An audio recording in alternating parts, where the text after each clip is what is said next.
Salut toi, j'espère que tu vas bien. Aujourd'hui, je vais te partager les indispensables bébés de 0 à 6 mois, les choses que j'ai réellement utilisées et qui m'ont sauvé la vie. Si tu es une future maman, une jeune maman ou tu prépares ta liste de naissance, cette vidéo est pour toi. Je vais tout te dire sans filtre en te donnant mes retours honnêtes. Alors, on commence tout de suite. Mais avant de commencer, je t'invite à t'abonner si ce n'est pas encore fait, à liker cette vidéo. Je te rassure, t'abonner, ça te coûte rien, c'est gratuit. Et un like aussi, ça te coûte rien. Et aussi, n'hésite pas à me mettre un petit mot en commentaire pour me faire signe que tu es nouveau. Ça me fera plaisir de te lire et aussi, ça permet aussi à la chaîne de s'agrandir. Allez, on commence tout de suite. On va commencer avec les achats de vêtements de bébé. Pour vous dire vrai, moi j'ai eu du mal à me mettre dans le bain pour faire les achats. Et je savais pas trop en fait quelle taille exactement prendre au début. La seule chose que j'avais en tête, c'était que je voulais pas trop dépenser, sachant que les enfants s'agrandissent vite et je voulais pas acheter trop de vêtements. Ce qui fait que mes premiers achats, j'achetais du 0 à 1 mois. Et ensuite, j'ai eu quelques conseils de mes proches et aussi une fois, je suis tombée sur une vidéo sur YouTube de l'émission La Maison des Maternelles. Pour ceux qui sont en France, vous devez la connaître où il y avait une dame qui expliquait qu'il faut acheter des vêtements à partir de 3 mois. Et moi, j'étais en mode, mais j'ai acheté du 0 à 1 mois et j'étais en panique totale. Je me disais, mais qu'est-ce que je vais faire avec ces vêtements si mon fils, ça suffit pas à mon fils? Et le pire, c'est que j'avais déjà lavé, repassé. Je ne pouvais plus en fait refaire le retour et ça fait déjà un moment. Mais heureusement pour moi, quand mon fils est né, les vêtements de 0 à 1 mois lui allaient. Et donc, j'étais un peu... j'étais contente. Et aussi, j'avais acheté du 3 mois, ce qui fait que les vêtements de 3 mois étaient assez grands sur lui. Donc, il a grandi avec. Le petit conseil que je pourrais donner au niveau des vêtements, c'est au niveau tout ce qui est pyjama, c'est de choisir en fait des pyjamas avec les zips. Comme ça, c'est plus facile et pratique la nuit quand on change bébé. Parce que oui, quand on change bébé la nuit, on est à moitié endormi et on veut pas perdre du temps avec un vêtement avec des boutons où il faut fermer.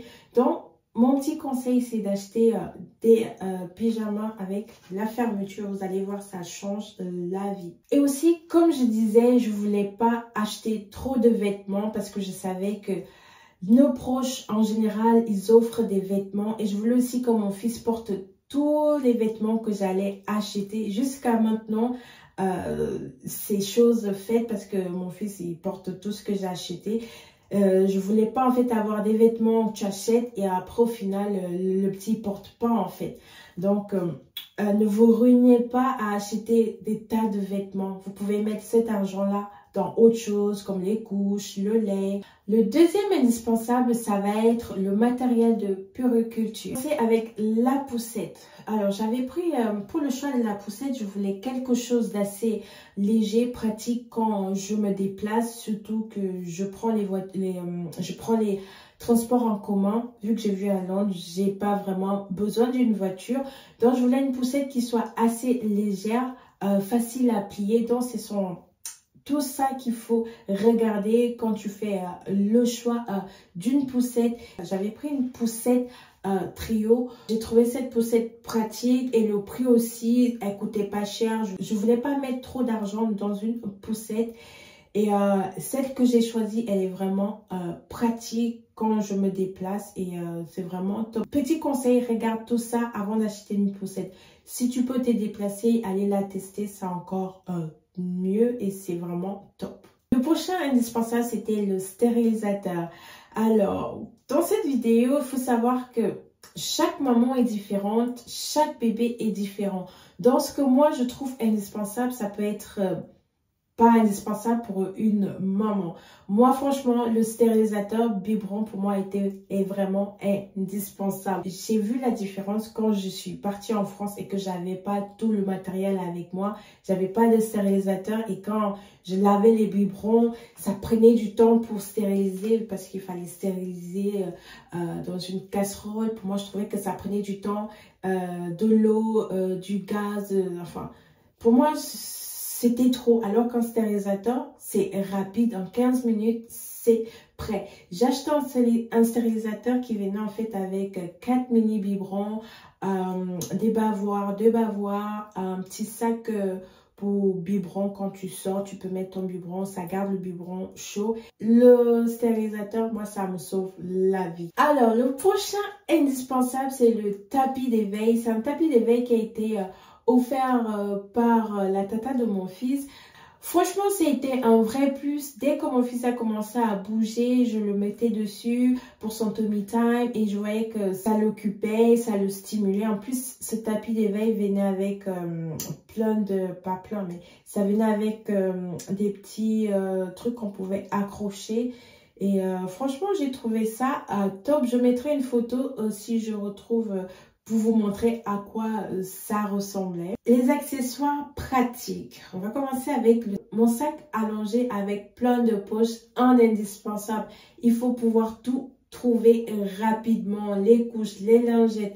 En plus, ce sac, il y a des poches sur le côté. Tu peux mettre les lingettes dans une des poches à l'extérieur. Tu n'as pas besoin de chercher les lingettes si tu as les mains sales pour nettoyer ou bien nettoyer le bébé. Tu as juste à ouvrir la petite poche, prendre les lingettes et c'est parfait. J'avais aussi un transat pour poser bébé quand je faisais autre chose. Super utile dans les premiers mois quand bébé ne peut pas encore s'asseoir ou tenir sa tête. Comme ça évite de le mettre tout le temps allongé dans le lit. Et comme ça, le bébé il te voit aussi, il voit ce que tu fais. Donc, pour moi, c'était vraiment pratique. Sortie et voyage. Adoré utiliser le porte-bébé, c'est super pratique. Comme ça, on a les mains libres. Ça permet d'aller faire une petite balade rapide ou même pour l'aéroport. Je sais que moi, quand j'ai voyagé pour la première fois avec mon fils, à l'aller, je ne savais pas utiliser parce que j'avais pris ma poussette jusqu'à l'entrée de l'avion. Mais au retour, j'ai utilisé le porte-bébé. Franchement, ça m'a vraiment sauvée parce que j'avais mis, et j'allais oublier, j'avais mis ma poussette directement en soute. Petit conseil, si tu voyages, achète un sac pour mettre ta poussette dedans. Parce que je sais que moi, quand j'ai voyagé pour la France pour la première fois avec mon bébé, ma poussette, elle est arrivée sur le tapis. C'était, j'avais une petite, comment je peux appeler ça? Une petite pochette qui couvrait en fait la poussette et ça, elle était toute sale et j'avais peur de mettre mon fils dedans.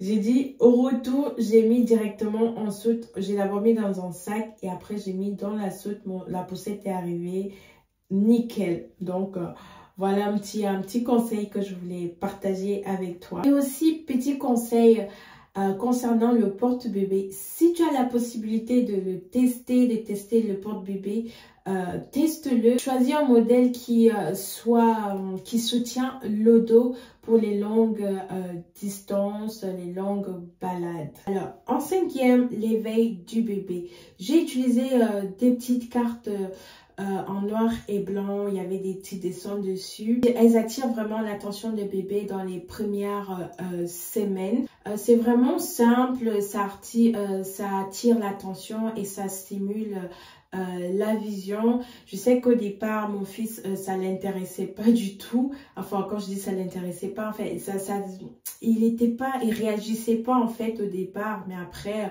au fur et à mesure que je le faisais, il a commencé à s'intéresser. Je voyais qu'il y avait un petit changement, il bougeait quand je mettais. Donc, pour moi, j'ai trouvé ça pratique. Hygiène et soins. Alors, vu que on n'avait pas de baignoire chez nous, c'est la douche. J'avais commandé une baignoire en fait et c'était venu avec un petit coussin, chose que j'ai trouvé vraiment rassurant.